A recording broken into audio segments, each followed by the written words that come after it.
Hello, I am Beth Misner, author and theologian. I'm here to share my thoughts with you about paradise. I have a friend and fellow author named Martin Root who is exploring the concept of paradise for a follow-up to his last book, which is entitled Heaven on Earth. We were very recently talking about his new project after I had just completed my 4th manuscript, the award-winning book entitled Called Out of the Church, 7 Steps for Living Beyond the Cross. And so our conversation came at a time when I was experiencing an expanded awareness of existence and the nature of reality. And this sense has stayed with me, and so I do want to talk about it. My conversation with Martin provided a springboard for me to personally explore what paradise is to me. What I think about paradise, what other people think about paradise, how we either do or don't experience paradise in our lives.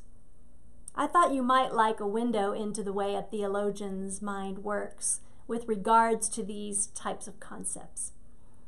I think most everyone can agree that we instinctively know paradise when we see it. And it's not often something we plan to experience. It kind of catches us off guard or takes us by surprise. And for many people, when they think about paradise, it usually is related to somewhere on the planet where they've seen a beautiful sunset in a wonderful setting. I have a story that I want to share with you about my son who experienced paradise in a really fun way. He was only about 9 years old, and he was basking in the swimming pool of our new home in a special kind of float that had cup holders. He had a soda in one side and a tin of chips or crisps in the other side. He had his favorite music playing on an outdoor stereo, and he looked over at me with the biggest smile and he said, "Ah, Mom, this is paradise." Even a child can recognize paradise. There are many ways to think about paradise. I think about some of the more esoteric ways we think about it. Sometimes we think about Milton's Paradise Lost, or the opening chapters of the book of Genesis in the Bible, when we read about Adam and Eve losing the gift of living in and tending to the Garden of Eden, which is pictured as paradise on earth. I grew up in the Bible Belt of the southern United States, and when I was growing up, it was very common to hear it said of loved ones who had passed away, "He's gone on into paradise now," as if it's something we need to reach, a future reality, and we saw it as being reserved for only certain people.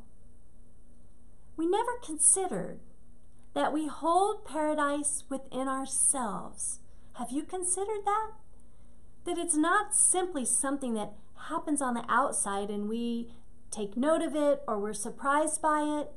It is something that radiates from within us, and the awareness of paradise is transmitted to others, expanding outward from our circles of influence.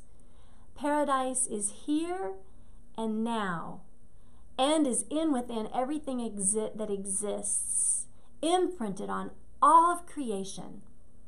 I do see this concept of paradise as being inherent within us, imprinted in our DNA, just like a laser-etched mark of identification onto the surface of a diamond.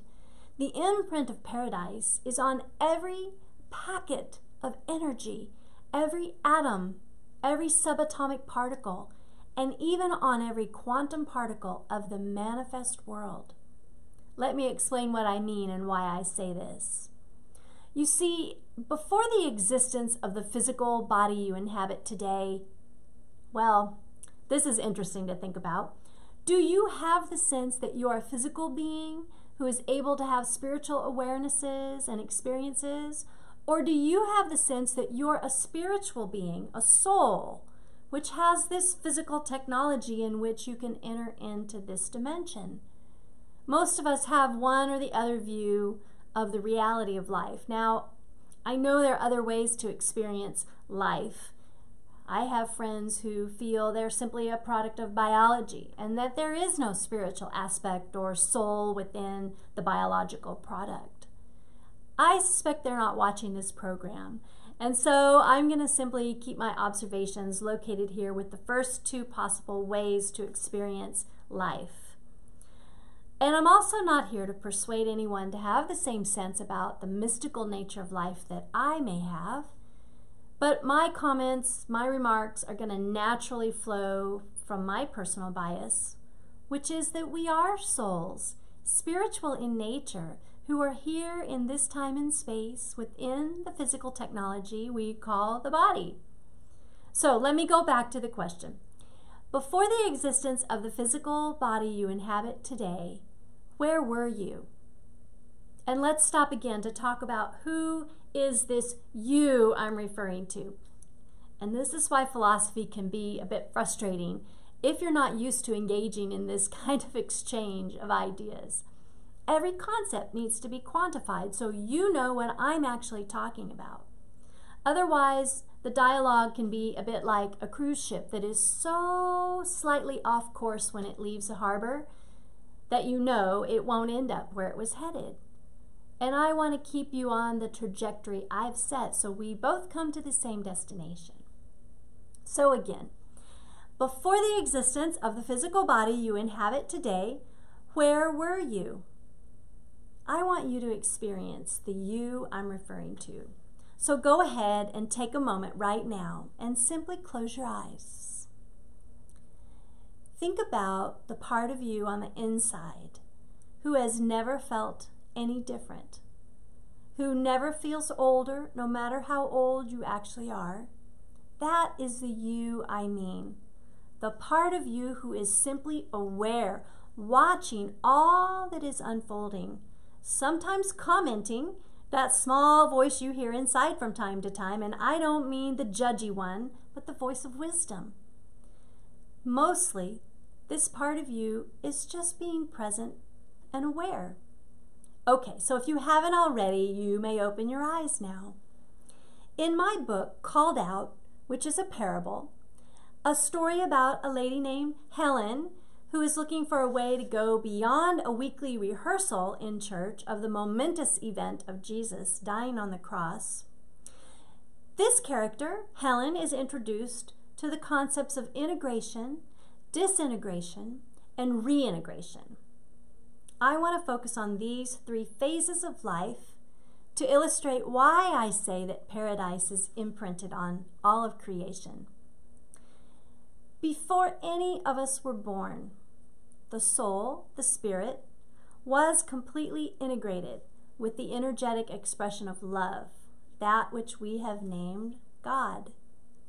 The great physicist Albert Einstein's well-known equation, E equals mc squared, gives us a brainy way to understand what mystics have experienced for centuries and the indigenous peoples have experienced for millennia. When energy moved into manifest physical expression, suddenly there were borders, edges, boundaries, all the experiences that come with physicalness, physical being. And there was an unavoidable consequence from this seismic shift from energy to matter. And this unavoidable consequence is disintegration. Many religious traditions call this separation.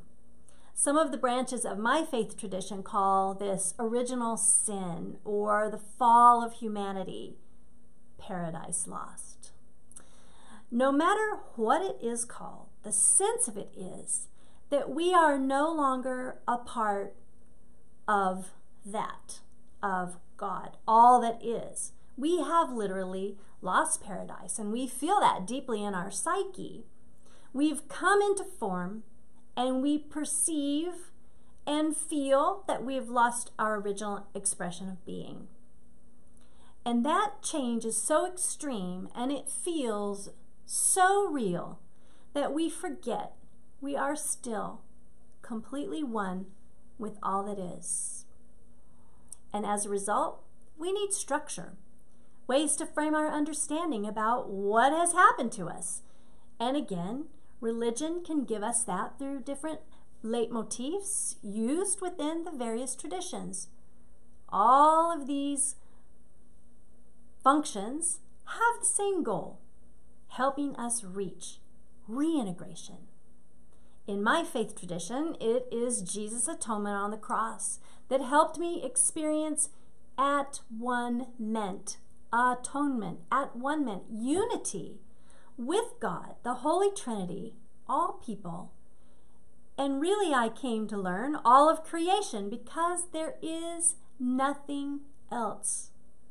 Just the physical expression of the energy of love taking many different forms.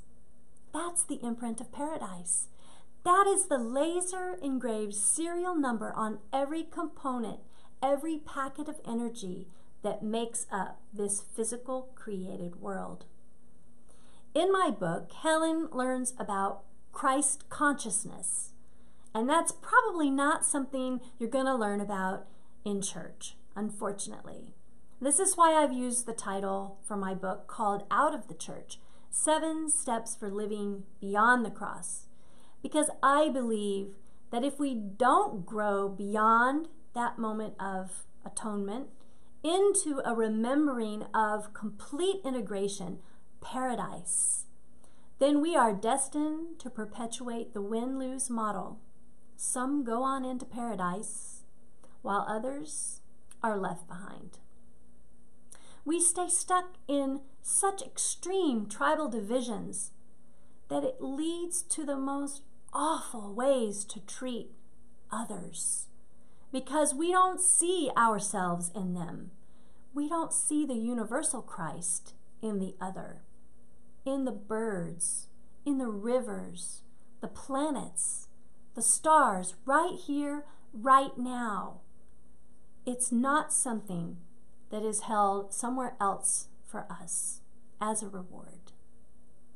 So my hope for you as you go about your day, once you've watched this program, is that your eyes will see everything around you differently.